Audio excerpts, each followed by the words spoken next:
Welcome to Chapter 4. In Chapter 4, we're going to cover a concept called repetition structures. These are going to be structures that repeat themselves while we're writing our code. So it's going to make things a lot easier for you. Let's get started. The first thing we want to talk about in this chapter is simply what is a repetition structure. A repetition structure is just a block of code that executes repeatedly. Remember in the previous chapter, we talked about decision structures and control structures, sequential structures. These are just blocks of code, so they can be a singular statement, one line, or they can be multiple lines of code. But this section of code, either one line or multiple lines, is considered a block, and the block of code can get run multiple times. There are two different types of repetition structures in Python that we want to cover. The first is what we call a conditional controlled or condition controlled. This is where the number of repetitions, the looping, is going to continue as long as a condition exists. So as long as x is greater than 10, we're going to keep going. As long as I is less than 15, we're going to keep going. And then as soon as you hit that condition that will tell it to stop, we'll stop looping, stop repeating that line of code, and go down to the next procedural linear piece of code underneath that structure. The other type of loop that we do is a count control. We are going to run our piece of code X times. Could be 5, could be 10, could be 20, could be 400, but it is a specific number of times that we will run that piece of code, and then we'll stop. So these are called for loops. So we have while loops, which are condition controlled, and for loops, which are count controlled. Let's go over each one of them individually. So first off, with a while loop. A while loop, again, is condition controlled. There is a condition. Now, we've talked about Boolean values and Boolean expressions. This is where it really comes in, because that condition is going to be a true or false value that we're going to use a Boolean expression to resolve, or we can use a Boolean value. So remember how we can make a variable equal to true or false? We're going to use either a variable, that variable, true or false, or a specific expression, true or false, keep going is equal to yes. So that value or that expression is going to determine our condition. While loops are considered pre-test loops, which means we check our condition before we ever run a single piece of code. There is a subset of code that exists, and if the condition is true, then go ahead and run that code. After you've finished running that code, go check again, is the condition still true? If it is, run the code again. And keep doing this up until the point that that condition is no longer true. Our syntax for while loops in Python is going to be the keyword while and then the condition. You do not have to put the condition in parentheses. I have it here in parentheses to show that the condition is there. You can, and sometimes it's better to keep it in parentheses just to make it very clear that's where your condition is, but you don't have to. So you can just say while keep going equals or is equal to the letter Y for yes. And in this case, we have essentially done a while loop where I will continue to run this piece of code as long as the user continues to input Y as their answer to my question. So with a basic while loop, we simply start with a condition. We are checking to see what is the value of, in the example code here, keep going. Well, as you see, we set keep going equal to Y, which meant yes. Up at the first line. So when we did our condition the first time, remember while loops, check your condition first. We check our condition. Is our condition true? Yes, it is. Keep going does equal Y. Then I'm going to go in and run my code. I'm going to ask my user, what's your sales amount? What's your commission rate? I'm going to calculate it. I'm going to print it out. You still have more than one statement in here. You can have multiple statements as long as they are all indented at the same level. That tells Python that's a block of code, and that's really important in trying to figure out your code. You need all of those to be indented at the same level. So we're going to keep going down to the bottom of our code, and then after we print out our commission amount, we then ask the user, do you want to keep going? Do you want to calculate another commission? If the user enters y for yes, we're going to set that keep going variable equal to y, and then bounce all the way back up to our while condition up on the second line of code. As you can see from our flow chart, same concept. We start with our condition. If it's true, run our set of statements, then go back to the top and go back down to check our condition again. So at this point, we check our condition. Is keep going y? If the user entered y, then yes, it is. We'll go back into our loop and ask again, what was your sales amount? What was your condition? Here's your commission. Do you want to enter another one? If yes, then go up to the top. At this point, the user can say no, and then we will fall out of our loop, which just means we will go to the line underneath our while loop. So our while loop with the word while, and then everything inside that block, which is our set of statements. So when we hit no, it'll just fall down below that. We don't show any code underneath that. That's where it would go. Okay, so this is your basic while loop. Before we get into for loops, I want to describe what is called an infinite loop. This happens a lot of times with first-year programmers that are just starting out trying to understand how loops work. If you have created a condition that is always true, that never changes, that never gets to be false, you will create an infinite loop. The loop will just continue forever and ever and ever. It will never stop. It'll never break out. There's a couple of ways that this can occur. First off, if you find yourself in an infinite loop, you can always use Control-C to break. And when you can break, it'll tell the code, stop running. I don't care where you are in your loop, just stop running. So that'll break you out of a infinite loop. It's a really important thing to know. Couple of ways that you could do it. The first is if you did a while condition and you said while x equals 1. Well, x equals 1 is an assignment. It's not a comparator. Remember, comparison is two equal signs. So what we're doing here is saying while set the value x equal to 1. The statement x equals to 1 usually returns true if x was able to be set to 1, which it should be. And so that actually will always be true because you're doing a assignment rather than a comparison. That will give you bad logic, semantic error, infinite loop. Another thing you did was if we had a Sentinel, we had a keep going variable that was y, but you forgot to update the variable. So the variable keep going, you remember how at the bottom of our previous slides code, it said keep going is equal to our input. If you forgot to ask, should I keep going? Keep going will always remain y because we've never changed it. So that's another way to get yourself into an infinite loop.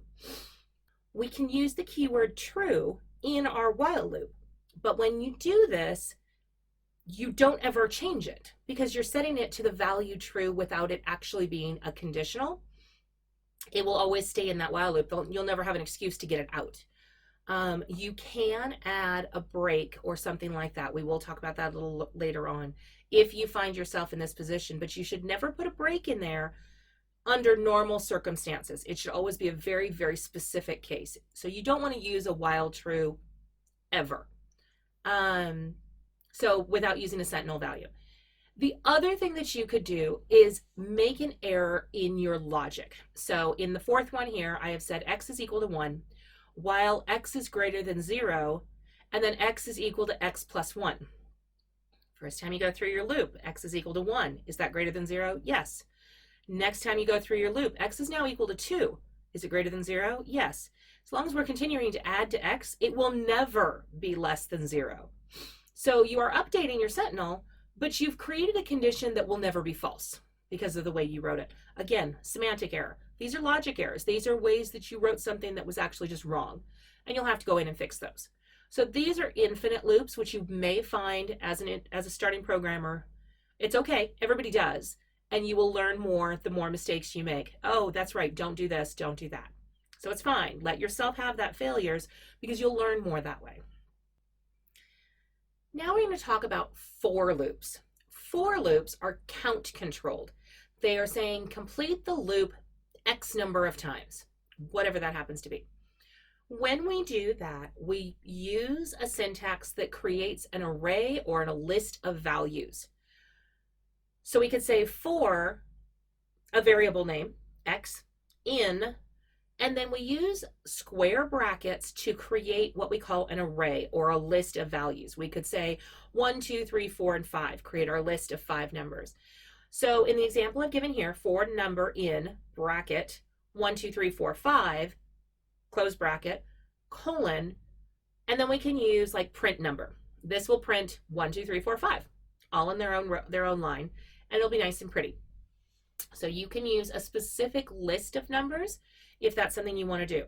We're going to get into lists and arrays in a couple of chapters, so there's lots of ways to create these, but you can always just create one on the fly, bracket 1, 2, 3, 4, 5, and that works fine. Another thing we can use in for loops is what we call a range. Range has 3 different ways it can be created. It can take a count, a specific number, for number in range 10, and it'll count from 0 up to 9, so 10 times. So we can use a range with a count. We can also use a range with a start and an end number. If I didn't want to start at 0, if I wanted to start at 1, I could say from my start of 1 through my end of 11. Now the 11 is not going to get called because when I hit 11, it's going to fall out. So it will only give me 1 through 10, and then it will stop, because as soon as I hit that end point, that 11, then it's not going to include it anymore. The last part of a range is a third option, which is what is your increment? The default increment is 1, so we're going to add 1 each time. So if we did from 1 to 11, we're going to do 1 plus 1, 2 plus 1, 3 plus 1, so on and so forth. But you could do it counting by 2s. You could say for number in range 1, 11, 2, which is going to say increment it by 2s, and you would get 1, 3, 5, 7, 9, just counting by 2s. Your incrementer can also be backwards if you wanted to count down.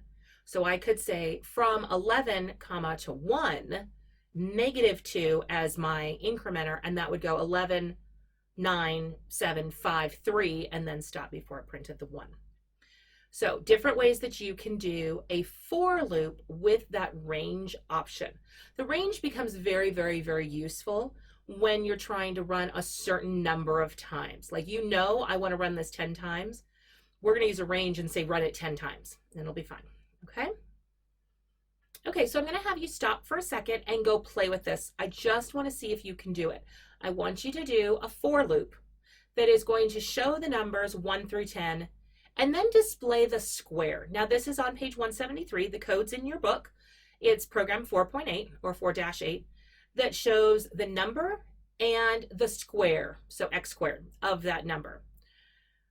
There's 2 different things here that I want you to recognize. Actually, there's about 7, but there's 2 I want to tell you about. We have added a /t between our number and our square. Remember, /t adds a tab. This makes things line up pretty and nice. So that's really, really useful, being able to print number and then tab over a consistent tab every time. As you can see down on our last line of code, we have printed the number and then tabbed and then put the square. So that's also going to keep that number and square lined up with the number and square at the top. We also have done something kind of exciting with the second line of code. We wanted to print a dashed line underneath our header. So I want to print a dash or a minus sign, and I want to print it 20 times. So I can take that dash, the in quotes, so quote dash quote, and I can multiply it by 20 to create a string that is 20 characters long that are all dashes. This is kind of cool because it makes your header really quickly, and you don't have to put dash, dash, dash, dash, dash, dash, dash. Okay, we've done our for number with our range. We've created a variable called square that we have made equal to our number. That's the variable we're going to be playing with inside of our for loop, number times number, to find the square. I didn't want to use the math power, which I could have done. Number star star 2 would have done the same thing. And then I'm going to print my number, a tab symbol, and then the square. And it's going to print these nice and pretty. So please take a second, go do that, and then come back to the video when you're done. The next thing we want to cover is a user-controlled loop. User-controlled loops are really, really frequently used inside of menus and inside of some of your code because you don't actually know how many times you want to run it, but you want the user who's going to be using your code to be able to tell you, okay, I'm done, or no, I'm not done, I want to keep entering information. Say you asked a user, hey, would you enter your 5 best friends? Okay, that would be 5. What if I said, enter all of your best friends? Well, some people have 5, some people have 2, some people have 1, some people have none, some people have 26 friends. You don't know until the user gets hold of it. So with a user input, you can use it with a for loop, where you can say how many of a certain of whatever you want do you want to count. So the first example we hear is, when do you want to stop to get your end condition? And we've made a variable called end. And then we've set our range to end plus 1, because remember, it's going to stop right before that end, so we need to add 1 to that. So we're just going to count as many times as the user told us to count using a for loop. The other option is to have a Sentinel inside of a while loop. So we have our keep going. This is similar to the example we had for our while loop. Keep going equals yes, and then I just printed hello, and I said, do you want to keep going, yes or no? And the user hits yes, and it says hello again. Keeps going until the user prints something that isn't a yes. Technically, they do not have to click no. They could put Q and it would end, because it's no longer equal to yes. Okay, so we've got our user input either in a while loop, where we have a Sentinel value that we're changing, or in a for loop, where we're asking how many times does something occur. Both of these are user controlled, and the programmer won't know at the time of programming how many times that piece of code is going to run. That's okay. It's exactly how we want it. In our for loops, we sometimes are going to create something called an accumulator. It is a variable that we're going to use to accumulate or continue to add on to as we go through our loop. So imagine that you want to ask for a running sum, a running total of all of your test scores. Okay, so what we're going to do is we're going to say, set the accumulator equal to 0. Is there another number to read in? Yes. What's that number? 75. Cool. Let's add 75 to our accumulator. Is there another number to read? Yes. What's that number? 98. Cool. I'm going to add 98 to that accumulator, which was 75, and now it's 78 plus 75 plus 98, whatever the numbers come out to be. Then we ask again, is there another number? Yes, and then we're going to add that. And so eventually at the bottom, we're going to end up with a total or an accumulation of numbers. This is a running total or a running sum, which happens a lot in code, where we're adding in pieces of information and we want to know at the end, what was the total number of information? So what were your sales numbers? What was the items that were purchased? Let's keep adding those. Is there another item to buy from the store? Yes. What's the total? What's the price for that? Cool. And we can come up with our total at the end by adding into it each time we run through a loop using an accumulator. You can use these with either while or for loops, depending on how many times you want to run it. Do you want to have the user controlled, or do you want to run it 5 times? However you want to handle it. So you can use these with both while and for loops. It's just setting a variable at the top and then adding to that variable as we move on. One of the things that we use a lot in code is little shortcuts that make our life easier. In this case, we are going to be using what is called an augmented assignment. This little piece of code does both a calculation and an assignment at the same time with one operator. So we can take plus, minus, multiply, divide, and modulus. So our 5 mathematical operators, arithmetic operators that we're going to use. And we're going to take those operators and then attach them to an equal sign and create a singular operator, which is a plus equals. I can say x plus equals 5, and that's going to add 5 to the current value of x. It is the same thing as x equals x plus 5. But we've been able to save a little bit of time by creating one operator that does both assignment and the calculation at the same time.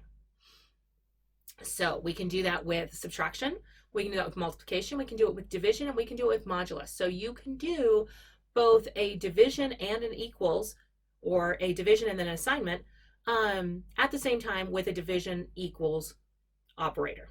These are augmented assignments. They're really useful, especially in loops where we're going to be incrementing our variable by 1 each time or something like that. And I just want to do a quick operator, plus equals 1. So I just want to add 1, plus equals 2. Every time it goes through, it's going to add 2. Okay, these are augmented assignments. You've heard me use the word sentinel a few times in this lesson. So now I'm going to actually explain what is a sentinel. I like to think of sentinels as those guards in like castles that tell you if the bad guys are coming or tell you that all is clear. They stand up there and go, it's 3 o'clock and all is good. They're a special value that we use to mark the end of a sequence of values.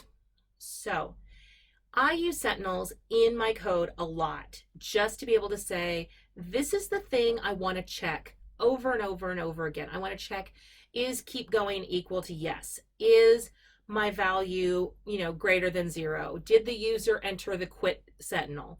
Something along those lines. It's just a special value that we use to make sure that everything was good, it got to the value it was supposed to. So if we said we want to keep adding scores until we hit 100, that 100 could be our sentinel that says quit. We could check each time, is our running total greater than 100? If not, keep going. If it is, go ahead and stop. So that 100 would be our sentinel in that case. So your sentinel is just a variable that you use, a special value, to tell us when do we stop. Be careful when you pick your sentinels. I like to make my sentinels sometimes all capitals, make them a constant value that isn't going to change, or something along those lines. Sometimes I use keep going, sometimes I use continue when it's not a keyword. There's a lot of things that you can use, and you'll come up with your own personal sentinel, and that's fine. Give it a name, and then you're going to use it consistently, but make sure that you know that that is your sentinel value. You can even call it sentinel, and that's fine. But your sentinel value is the thing that you're going to use to tell your loop, I'm done, I want to stop. And then you can move on with that. So in this case, my sentinel is my keep going, and I'm just saying, is keep going equal to y? That's my sentinel. It's the thing I'm checking. The variable I'm checking each time is going to be my keep going. Do not get it mixed up with your other variables. You don't want to use x. You don't want to use I. You don't want to just use var, variable, or anything like that.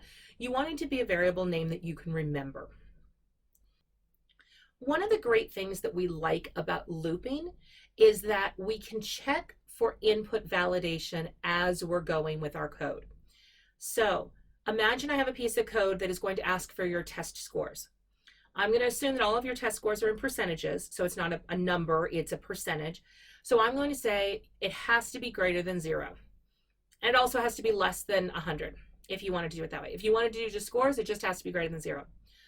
So I asked the user, what's my score? And they entered -3. And I want to check that and go, no, you cannot enter -3 as a score value. So I can do a quick while loop that says, if my score is less than 0, then print, the score can't be negative. What did you want the score to be? So that score line, score equals int input, enter a test score. We just repeat that line, score equals int input, enter the score. Keep doing this until the user finally enters a good value. So a valid value, a score that is greater than 0. If we wanted to make it greater than 0 and less than 100, or less than or equal to 100, we could add a second Boolean with a and condition or an or condition in that Boolean expression as well to check two things. Error, the score has to be between 0 and 100. Please enter the score. And we'll keep doing this until the user finally puts in the right information. It's a way of checking your input before you get down to the place that you want to work with it. Because if I'm adding up scores to come up with an average and you got a -3 on a test, it's going to kind of throw off my average. Did you mean to enter -3 on your test? Or did you mean to enter 36 and you just typed it wrong and you had user input? So input validation is where you check the value that the user has entered to make sure that it is in the correct domain, in the correct subset of possible values. All right, just like our nested if statements, we also have the ability to create nested loops. Nested loops, just like if statements, are calling a loop from inside of another loop. Same way we called an if from inside of another if, you can call loops inside of loops. Be careful when you're creating loops inside of loops that you do not use the same variable for both loops. So I wouldn't want to go for X or for number in range and then for number in range, because if you change your variable name and you use the same variable name throughout, you'll get down to the middle, the interior loop, and you will loop through all of it and everything will get kind of confused. So make sure that each one of your individual loops uses their own personal variable name inside the loop. So 4 hours in range, 24, 4 minutes in range, 60, and 4 seconds in range, 60. Go ahead and print hours, minutes, seconds. And I added that separator as getting rid of the space so that they would all kind of link together. And I just printed out a section of it. It ran through from 000 to 23, 59, 59, and then it stopped. So this was just the middle. You can see 2 hours, 10 minutes, 59 seconds, 2 hours, 11 minutes, 0 seconds, so on and so forth. So you can create nested for loops to allow you to go through. You can do nested while loops as well. You can do any nested loop. You can put for loops instead of while loops. You can put while loops inside of for loops. Anything can be nested. Nesting is fine as long as you recognize that each individual nesting is its own block of code with its own scope. So everything that occurs in there is its own control structure that is going to keep track of all of that stuff inside the block of code. Things that you do inside your loop do not exist outside of your loop. Very important piece of thing to remember. Let's keep going. I'd like you to take a few minutes and go do a nested loop in your code. So this is page 194, program 4-18. You're going to create a rectangle pattern using the user input to determine how many rows and columns. Your user could say, I want to do 15 rows and 3 columns. And you should end up with a very long, very skinny rectangle. You could say, I want 6 rows and 16 columns. Okay, you're going to get a very long, somewhat medium-sized rectangle. And then you're going to print that rectangle using the star or something like that to print out the total number of rows and columns. I've given an example here of the code. It's a little different than the one in the book, but it essentially does the same thing. And you can see where I added in comments to show you for each row, for each column, print with the star with no new line, because I wanted to get rid of that end so that the stars all lined up. And then add the new line at the end of printing all of the columns. So we print all of the columns. So in this case, I had done 10 columns, print 10 stars with no new line, and then underneath all of your columns, go ahead and print a new line so we can get to the next line. So go ahead and take a few minutes to do this, and then come back when you're done. The last section of chapter 4 is on the turtle graphics. I'd like you to go ahead and read it, but it's about using turtle graphics to use loops, and I didn't think it was really necessary to have a slide for that. You guys can read it on your own time. Your programming exercises on top of the quiz, please do not forget to take the quiz. Your programming exercises are 2, 3, 4, 12, 13, and 15. And then I also want you to do 2 of the turtle graphics projects, both 17 and 18. They both use loops in different ways to be able to create your graphics. So I want to see that you can put those loops into your turtle graphics code and understand how to do that. For this chapter, you must submit at least 1 Python file. If you want to include 2 through 18, all of your assignments all in 1 file, you can, as long as you use some sort of comments to separate and describe your code. So like a $, because that's a comment, number 2, this one does such and such, and then write your code. And then underneath that $, number 3, this code does such and such. Also, what I'd like you to do is to create a Word file that is going to be all of your screenshots of your terminal, because I want to see how it printed out on your terminal to make sure that it all looked fine and you ran your code. So you're going to create a Word file where you're going to be pasting in your screenshots. If you want to add commentary or notes or anything, you can add that to your Word file as well. So like number 2, this one was a little confusing. I wasn't sure what to do here. I did this and it looked like it worked okay. Something like that. Just so I can give you feedback on if any questions that you have. Okay. So these are your programming assignments. Please, again, do not forget to do the quiz for chapter 4. And have a wonderful week. Call me, text me if you need anything.